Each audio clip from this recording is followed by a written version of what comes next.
Hi students, and welcome to today's live IELTS class. My name is Adrian and I'm streaming to you from beautiful Central Europe. I hope everybody is doing well, staying productive and positive. Hi Kyber, hi Jainil, good to see our members in the class. Hi Nitu, Shaikh, Frazobek, nice to see some of our regular students as well. Hi Rangana. Students, in this class we are looking at IELTS Speaking Part 1, some questions about the weather, which is good to know for the IELTS, of course, and even for everyday English conversation. Now, these materials are presented to you by aehelp.com. For academic IELTS help, please visit us there, join our premium package. For the general IELTS, check us out at gieltshelp.com. Now, this is a speaking class, everyone, so make sure to speak and repeat. So speak and repeat, say what I say, and repeat the questions, copy my intonation. I'm speaking with a West Coast North American English accent, okay? I'm from Canada. However, it's kind of false to think of accents as Canadian accents. There are several different Canadian and American accents. You'll find people in Vancouver, Victoria, speak very similar English to people in Seattle, which is the States just down south from us. We're all kind of this West Coast style of English all the way down to San Francisco, Los Angeles, even San Diego. All right, so students, if you have questions about the exam or our products, you can always send me an email, adrian@aehelp.com. You can get our exam books from Amazon. Search for AE Helps Academic IELTS or GE Helps General IELTS. This week, we are having classes all the way till Saturday. Again, today, speaking part 1. Tomorrow we'll have reading and listening, and then we'll have more listening, writing, and speaking in the week. Now, before we get into our speaking questions, I'll leave those here for now. Again, I want to remind everybody that you can practice your English speaking 100% free on our websites. I'm going to show you that now, okay? So this is our academic IELTS website here. Of course, we have an app for it also. It's the blue background. To get the premium package, you can click that big red button, or you can click this green button to get the free course. Try it for free. Now, once you do that, you can log into your student account by clicking, of course, your My Student account. And for this, I'll just darken up the screen for us a little bit so you can see what's going on, because it will be a bit brighter. Okay, so once you're in your My Student account, you'll have a tour of the course. There are lots and lots of goodies in here, computer-based practice exams, over 100 hours of video lessons. And here you can see this student partner speaking, and that's totally free. Everybody can use that. So you have to accept the terms, which basically means that you're going to be polite with other students. And then once you have that, it'll open up in a new page, and you're going to find some students in here. I see there are some of you in here right now. So you'll find others in here. Currently, we have these 4 people in here. I think Frazobek is actually in our live class as well. Maybe Sammy also, maybe not. Anyway, when you open this window, keep it open, and then you can click on the blue button here to start text chatting, video chat, audio chat, okay? And also when the page opens up, so it's kind of like Skype or WhatsApp, you can video chat just the same, and also you will have IELTS speaking scripts that you can choose from. So you can click on one of these. I just clicked on objects, and then you get a whole bunch of IELTS questions that focus on objects. Okay, and we're always adding more and more questions. Now this is 100% free for you to use. So many people on our channel ask, you know, how can I practice from home? What can I do? Well, this is what you can do, okay? You can go to your My Student account, you click on Student Partner Speaking, and then open up one of these scripts, and you can start talking with somebody who is in here, okay? So just choose a friend, and of course, be polite, and that's absolutely free. And I see there are people trying to chat with me right now, but I'm sorry, I can't chat with anybody who's trying to contact me because I'm teaching a live class. I think it's Oluwapelumi who's trying to start a chat with me, but that won't work because, of course, I'm busy with this live class. So I'm going to close this up so we don't get distracted by students who are wanting to chat with me. All right, everyone. So this is our general IELTS website here, gieltshelp.com. It's the same idea with this website. Focuses on general IELTS. The speaking is free for students on both of these sites. So make sure everybody uses this, okay? All right. There you are, Tunde.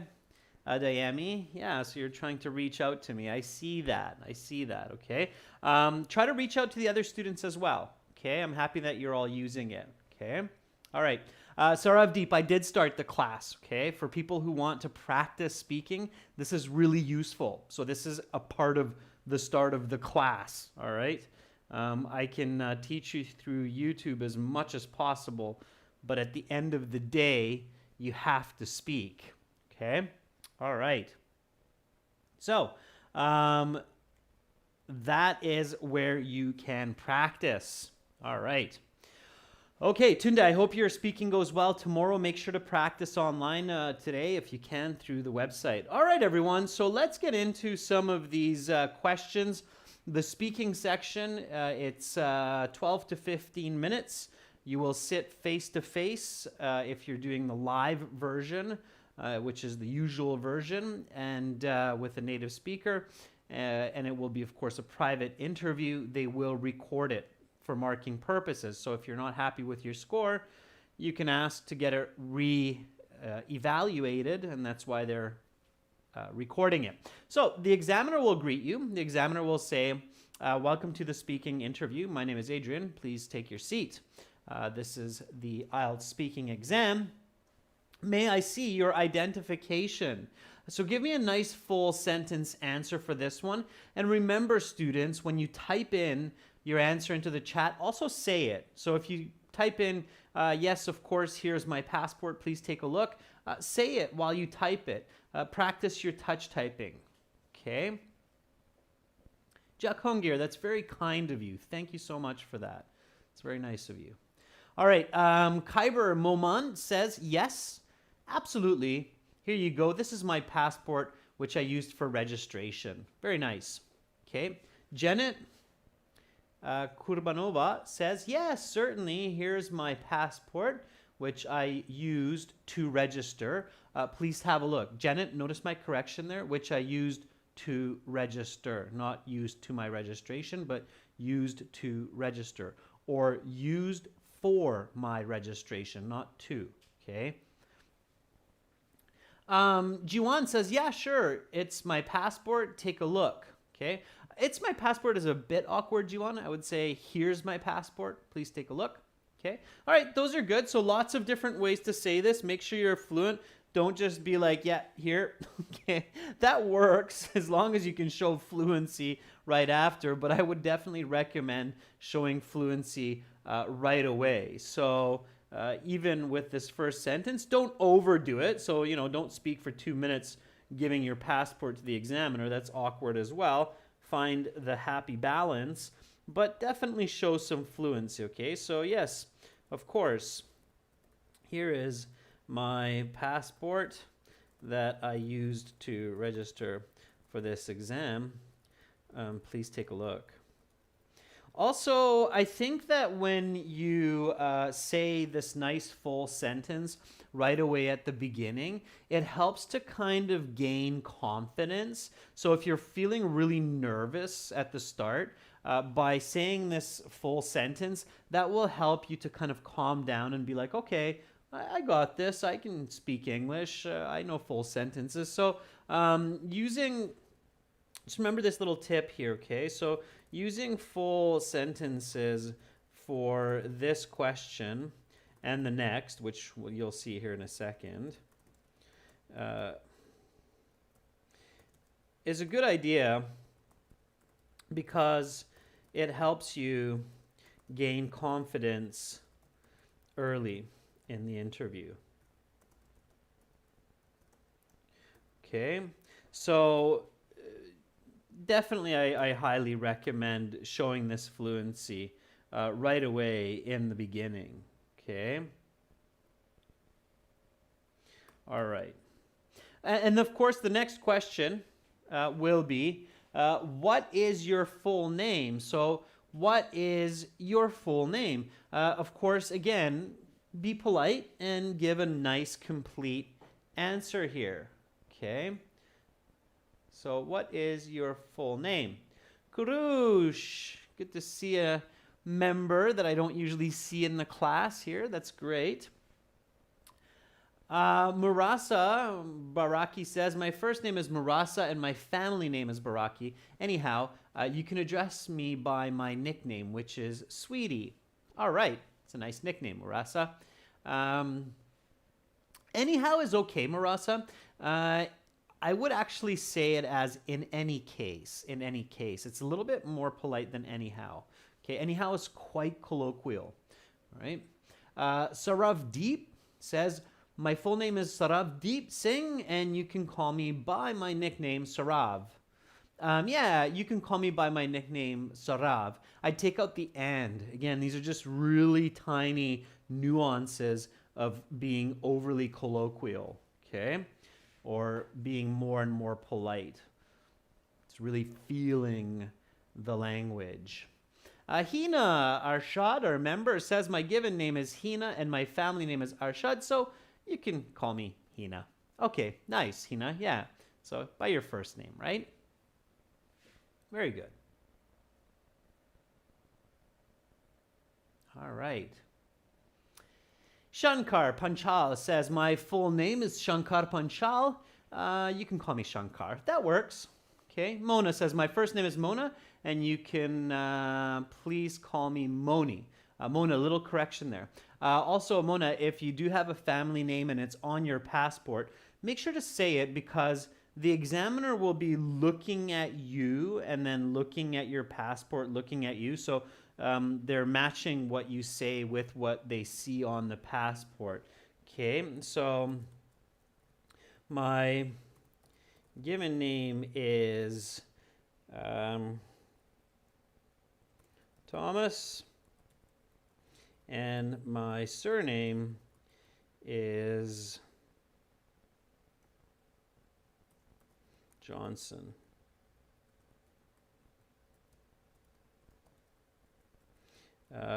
Please just call me Tom for short. Okay, Thomas, often abbreviated to Tom. Tom is a short form for Thomas. It's also a nickname for Thomas. It's a short form as well. So you can say this. Surname, it's another way to say family name. Family name is kind of American English. Surname is kind of British English. Us Canadians, we like to use both. We'll say family name or surname. So just repeat after me. What is your full name? My given name is Thomas and my surname is Johnson. Please just call me Tom for short. Okay, all right. Showing that fluency right away. And again, not overdoing it. And hey, especially if you feel really nervous and it's very visible to the examiner, they might actually ask you this question to try to calm you down a little bit and ask you, how are you feeling today? How are you feeling today? So if you get this question, it's a common question when we greet somebody or meet somebody, then again, be confident and answer in a nice full sentence answer. Kyber, our member, says, I'm feeling a bit nervous and excited as well because it's my first time to take this test and I'm hoping to do well. Kyber, I believe you've seen that in one of our previous speaking videos, which is great. I'm happy that you're learning from that. Students, when you learn these phrases and expressions, make sure to practice them and use them so that you're natural when you're using them. Okay? Flower Sun says, well, I'm quite nervous and excited about this speaking examination. However, I'll try my best to control my emotions and stay focused. Really nice, Flower Sun. That second half, just a couple corrections. Emotion, we usually use it in the plural, okay? So control my emotions, right? And you're actually saying two, nervous and excited. So emotions usually in the plural. And stay focused, we use the past participle there, stay focused on the exam, okay? All right, so Swati says, I feel quite nervous today as I'm taking this IELTS exam for the first time, and I have a lot of hope to study abroad after achieving a good score. Nice, good fluency, okay? I hope everybody is speaking and repeating, okay? As I mentioned before, it's good if you're typing, but please do express yourself orally. Say it nice and loud. Be confident. Practice confidence, okay, students? You can practice confidence, okay? I'm quite excited about this exam, and I'm also feeling confident as I have put in hundreds of hours in preparation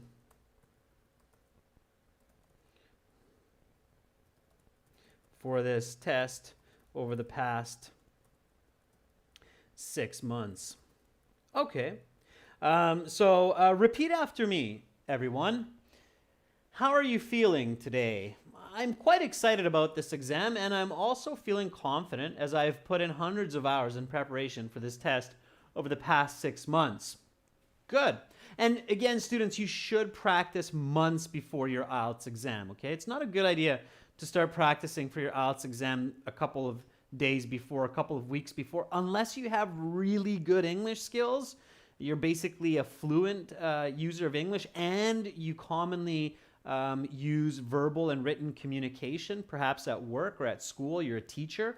Then if you prepare 1 or 2 weeks in advance, it's probably okay. You just need to do a few practice exams, learn a couple of key strategies, and you'll do okay. But if you're not that teacher, okay, and if you're not using English all the time, then definitely do tackle the IELTS exam well before you sit the test. Otherwise, you're going to waste money, it'll be a disappointment, and so on, right? So make sure to do at least 3 to 6 months before you need it, okay? Especially for people who are planning to study abroad, because you're not really just studying for IELTS, but you're also studying for your university or college where you're going to be using English, okay? And you're not just studying English, but you're also studying confidence. Confidence is something that you can study, okay? The more you practice, the more confidence you build, and you can practice being confident, okay?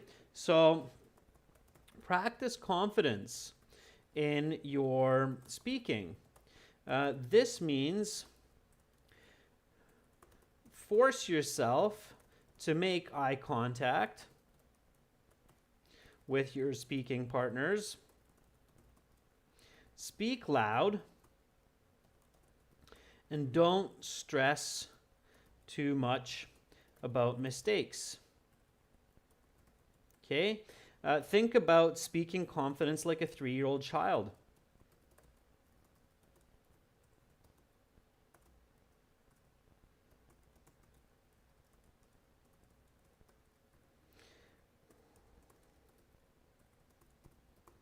Okay? Don't worry too much about how you say it, just get it out.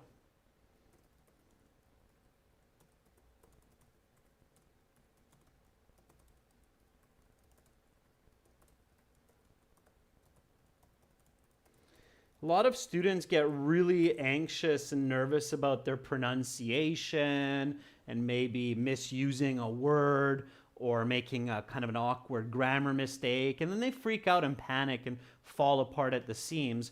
That's not good, okay? You want to be confident. It's okay to make mistakes. Everybody makes mistakes. There is no such concept or such manifestation as a perfect speaking, okay? Nobody speaks perfectly. It's not really something that exists. All right, one more question here that the examiner might ask you just to get you feeling a bit more comfortable. What do you plan to do after this exam? So what do you plan to do after this exam? Go ahead, everyone. Give me a nice full sentence for this one. Okay. Vishal Budhiraja says, well, today was a great day. I've spent the first half of the day with my siblings for his wedding anniversary party, and post-lunch I'm here with you for my speaking exam. All right, that's before the exam, right, Vishal? What do you plan to do after this exam? What do you plan to do after this exam? Okay.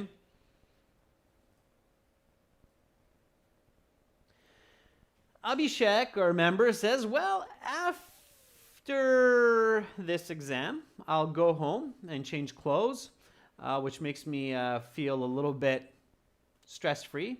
Also, probably late evening, I'll go for dinner with some friends and family. Nice, Abhishek. A couple of slight grammatical mistakes, but overall, a good idea. So you plan to get changed. That will help you ease some tension, unwind from the exam, and then late in the evening, go for a dinner to celebrate your potential success with friends and family, right? Sammy, our member, says, after this exam, I'm planning to go to a movie, which I booked last week with my wife, just to relax and disconnect from the stress of this exam. Very good, Sammy. Sammy, remember, and this is for everyone, when you use ing, always take the verb be, okay? So I am planning, I'm planning. ing always takes be. ing always takes be. It's kind of a rhyme that we teach in low intermediate English lessons to keep reminding students that you have to combine the be verb with the progressive form always, okay? So be careful about that, students.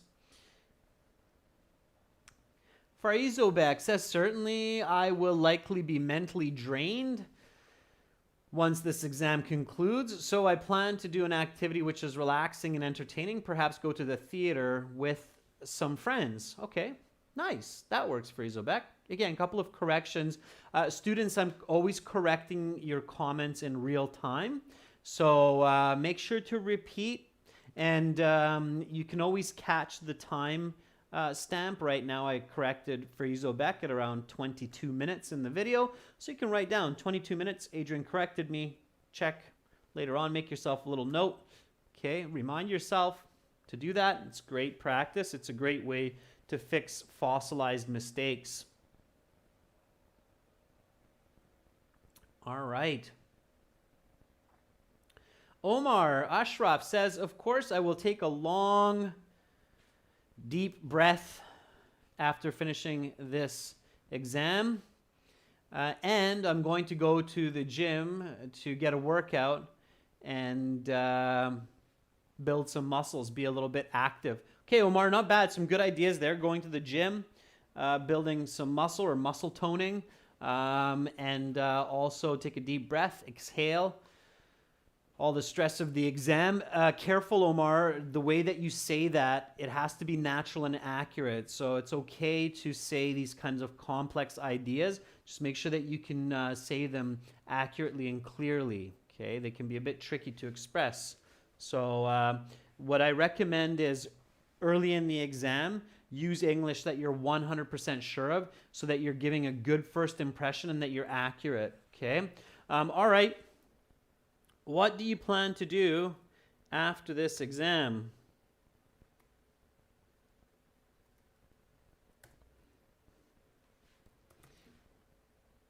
I will take a deep breath and exhale some stress. After that, I'll go home, get changed, and do some fun, relaxing activity like go to the theater with some friends. I've been meaning to watch the new Pixar animation that just came out. All right. Okay, so just a reminder again, this is a tip. All right.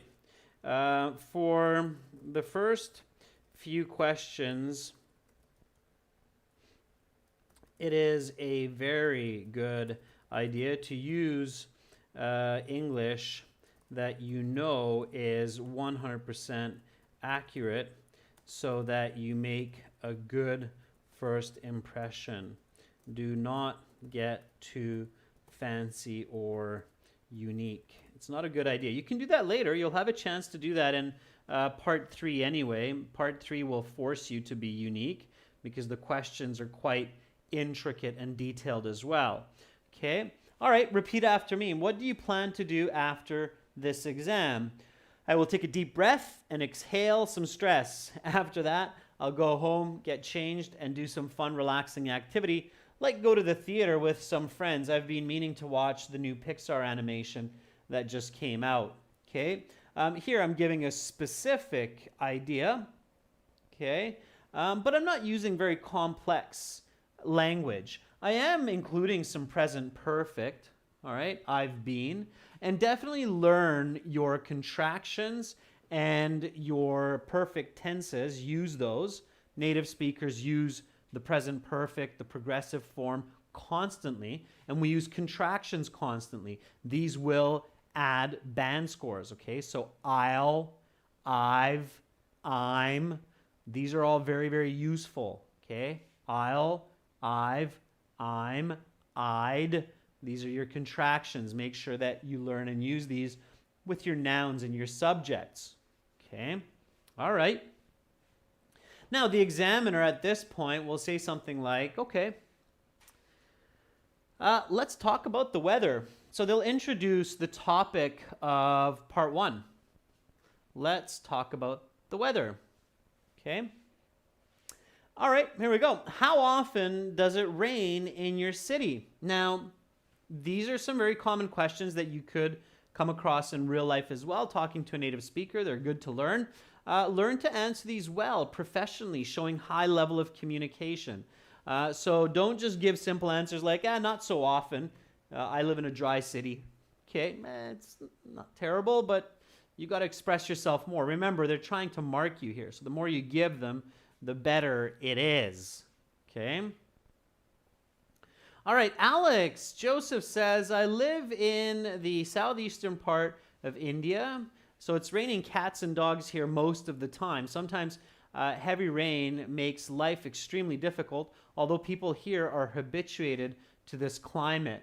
Okay, that's a nice answer. When it's really heavy rain and you live in a kind of jungle-like area, there's an expression, it's called a torrential downpour.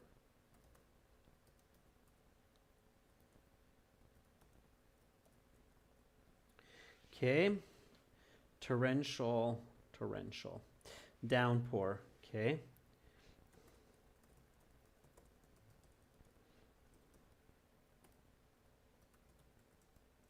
It's very heavy rain in jungles or jungle-like areas. They're called torrential downpour. Downpour, you notice it's one word, means a very heavy rain. Okay? All right. So again, lexical resource, right? Of course, if you can use the words torrential downpour to express the type of really heavy jungle rain that you get in your area, the examiner will give you more points for lexical resource, okay? Nighaim Un says, I live in a tropical area, therefore it rains quite frequently, especially in the north. I would say about 4 to 5 times per week. It actually rained heavy last night around 11 p.m. Very good, Nighaim. I love how you answered explained, gave an example, and included some quantitative information. I can really picture what's going on. So, Nig Haim, I'm guessing you're living in Vietnam, right? Judging by your name. And it's good to mention that. So, I live in a very tropical area. Vietnam is mostly a tropical rainforest, so it rains frequently, especially in the north. I would say about 4 to 5 times a week. Actually, it rained heavy last night at around 11 p.m. Very good. Okay, be specific, students. Rimshaw Classes says, nope, it doesn't rain much in my area. Due to global warming, the sea change in the temperature and timing of the seasons can be seen. Therefore, rainfalls are uncommon.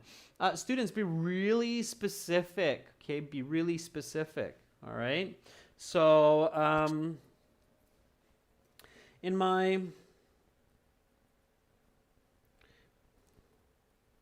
city of Victoria,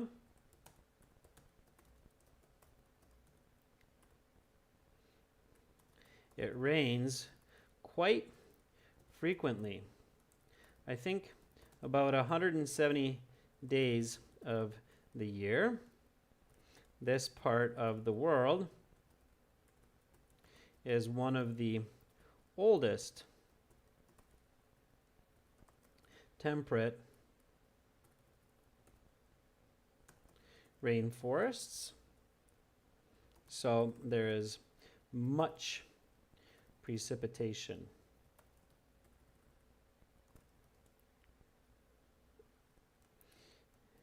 In fact, it was raining from about 9 a.m. to midnight yesterday.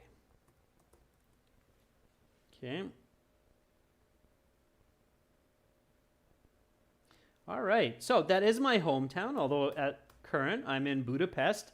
My hometown is Victoria, which is West Coast Canada. It's just beside Vancouver on Vancouver Island.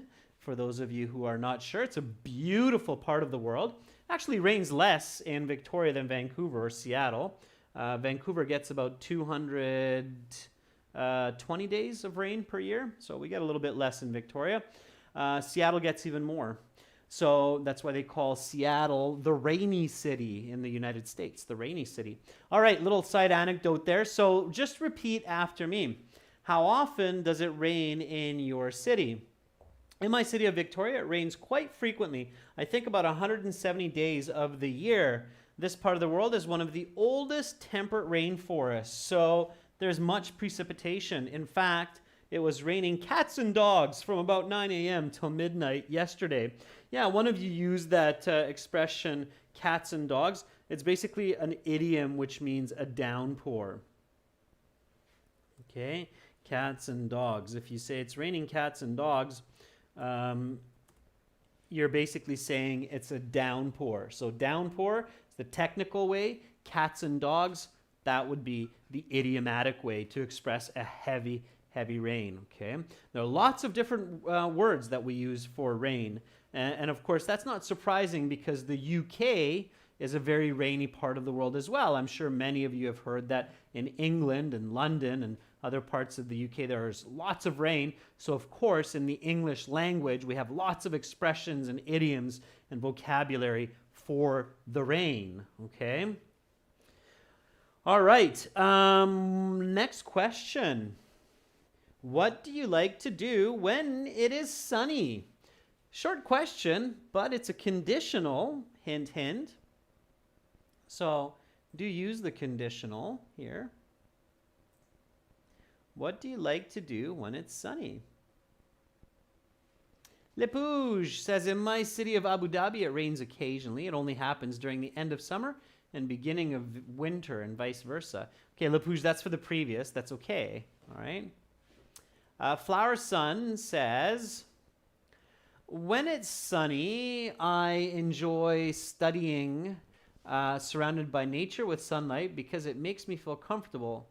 So I learn faster. Just last Friday, I spent the day in the park on a bench with my friends in a study group at the school garden. Okay. All right, Flower Sun, I saw the second half later there, but that's good.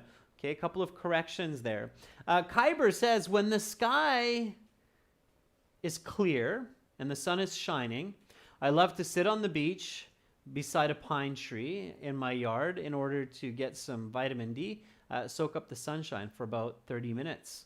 Okay, nice, Kyber. Good. So you like to do a bit of sun tanning, really, where you can soak up the sun and get some vitamin D. Good for you, Kyber. All right.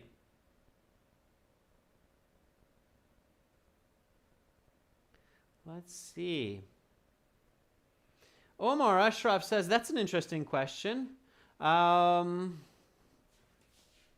right. Check that. That's an interesting question. Since it's often sunny, I like to walk around town so I can lose some weight. Also, I like to bring some necessities home. Omar, you're using a lot of wood. I would like to, but this is a real condition, okay? Students, be really careful. When you see the word when, okay, right away you can see that that's a real condition, okay? So the conjunction when indicates a real condition. So be affirmative and do not use would. Okay, that's awkward. If you say, if it's sunny, I would do this, I would do that. It's very awkward to answer in an unreal condition to a real condition. So when you hear a real condition in the question, your answer should definitely contain a real condition, okay? And the best way to do that is just use when in your answer. Don't get too fancy, especially in part one, okay? Making awkward mistakes in part one, it's not a good way to start the speaking interview. So you don't want to do that, okay? Whenever is another way to use the real condition because it includes when, right? You're just adding the ever part. It's just kind of the same as saying when with a little bit of emphasis. So whenever the sun is beaming down on Victoria, I like to go out for hikes in nature as the forests come to life with the sounds of birds, and it's a great way to get fresh air and stay fit. I just went for a lovely hike with my friends this past Saturday.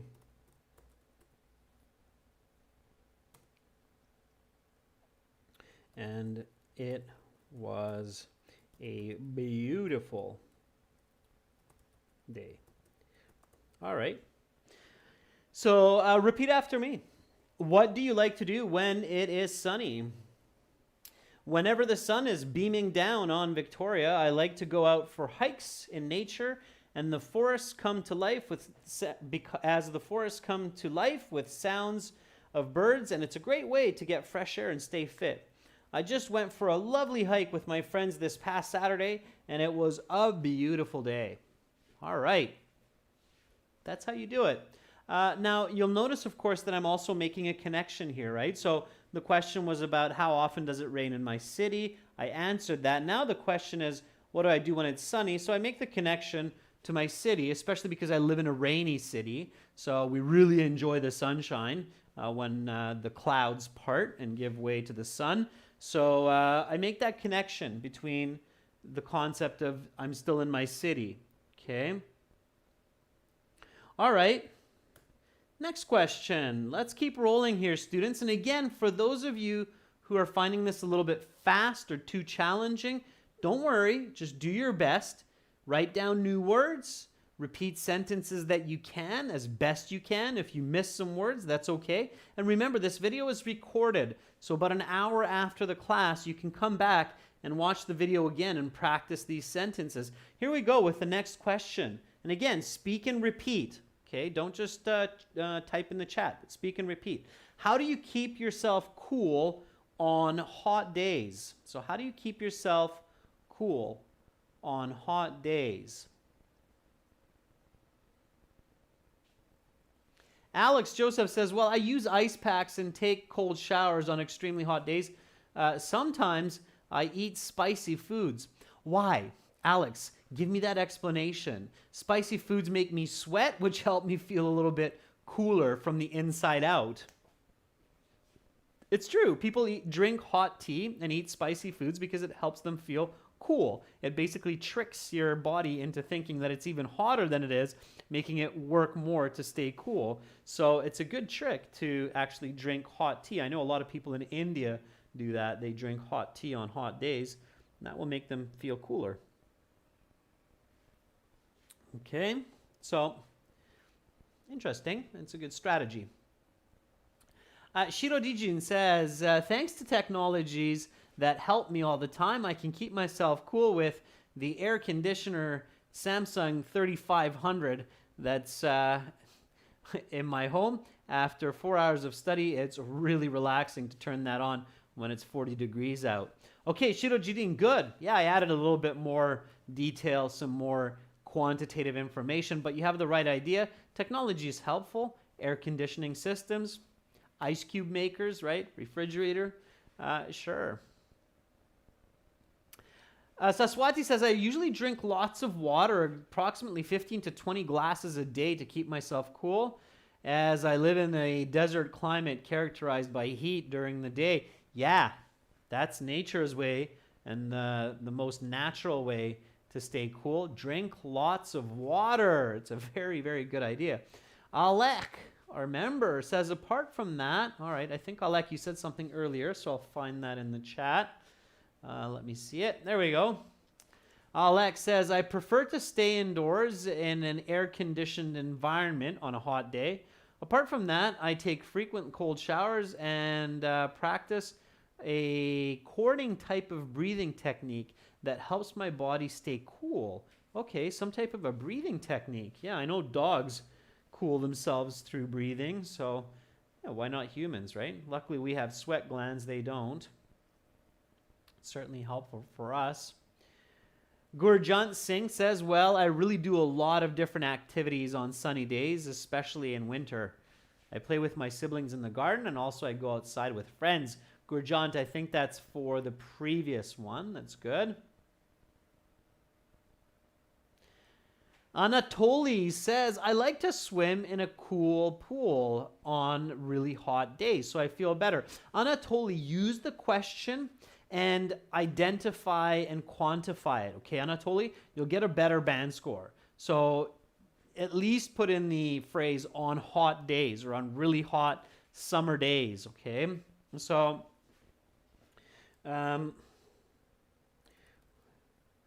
when the temperature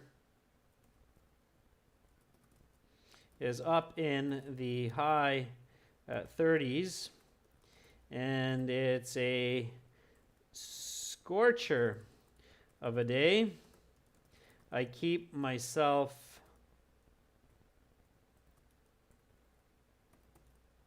cool by drinking lots of water, staying in air-conditioned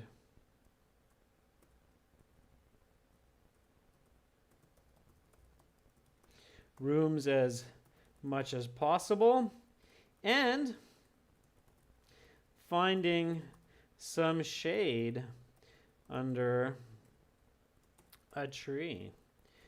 Fortunately, there's a large pine tree in my backyard that shelters me from The sun. All right. So here is my answer. Again, getting a little bit creative. Of course, students, I'm always pushing you for that high band 9, giving you examples for that. And practice for that. So repeat after me. How do you keep yourself cool on hot days? When the temperature is up in the high 30s and it's a scorcher of a day, I keep myself cool by drinking lots of water, staying in air-conditioned rooms as much as possible, and finding some shade under a tree. Fortunately, there's a large pine tree in my backyard that shelters me from the sun. Some of you are probably laughing, going, high 30s? What about the 40s or 50s? Victoria doesn't get that hot. Victoria gets rarely up into the mid-30s. We consider those very hot days, although the sunshine in Victoria is very strong. So sometimes when people come from Saudi Arabia to Victoria, they say, wow, it's the first time I got a sunburn or a suntan in Victoria because the sun is so strong. It's not so hot, but the sun is really, really strong. All right, let's go to the next question. Here we go, students, getting into some unreal conditions. Unreal conditions.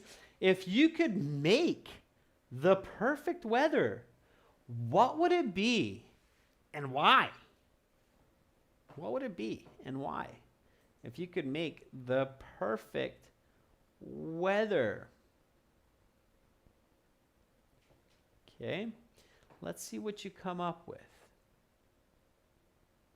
Flower Sun says, if I could make the perfect weather, it would have to be more breeze and have a little sunlight. This weather could help people feel comfortable and release after a hard day at the office.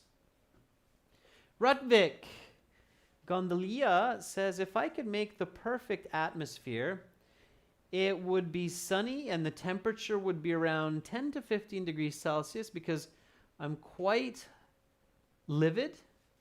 I live in quite a hot nation, so I prefer cool temperatures. Yeah, okay. All right. Careful with the end there, Rutvik, with the spelling, but that's a good answer. Okay. Let's see what else is coming up.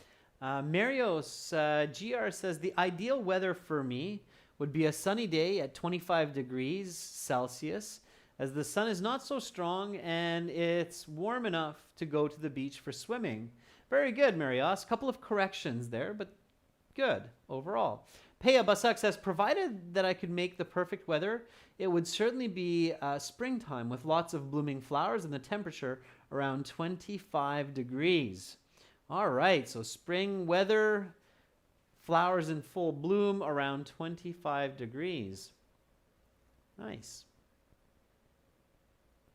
Toad Don't Do That says, if I could make the perfect weather, I would make it like autumn weather all year round. And what is that, Toad? What is autumn weather for you like in your country? Okay, is it a bit cool, a little bit windy, rainy? Some people like the rain. I have a couple of friends who really like the rain. I like the rain. Not always, but often. Nick Haim says, well, my dream weather would be something cozy, to be specific, kind of a cool temperature ranging from 10 to 12 Celsius with strong sunlight, which would give me a nice warm feeling. Okay, so given that I had some sort of divine power to control the elements, I would make the weather around 22 degrees Celsius.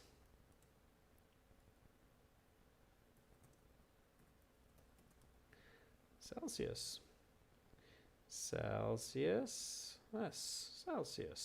Around 22 degrees Celsius with a gentle breeze and slightly overcast. This would provide the perfect atmosphere for ultimate comfort to play sports outside like basketball and football. All right. In fact, Victoria does get this weather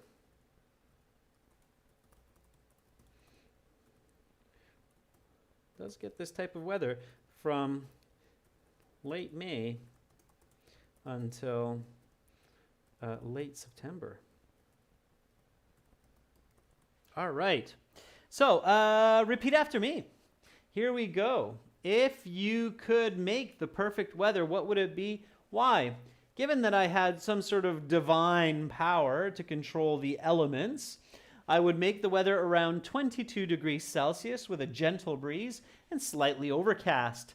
This would provide the perfect atmosphere for ultimate comfort to play sports outside like basketball and football. In fact, Victoria does get this type of weather from late May until late September. Divine power is kind of like a godly type of power, godlike type of power. Okay, divine power. Elements, the weather. Another way that we refer to the weather is the elements. The elements are considered the weather as well. Okay, wind and earth are the elements. Fire. All right. Next question.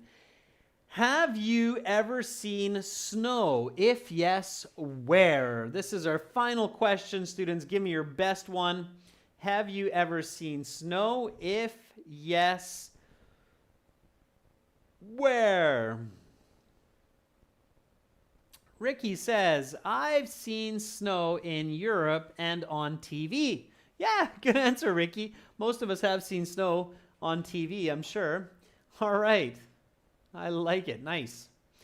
Full sentences, students. Answer, explain, example. Rutvija says, unfortunately, no, I haven't seen snow as I live in India where snowfall is very rare and it's only in the northern regions, especially, of course, in the Himalayas, right?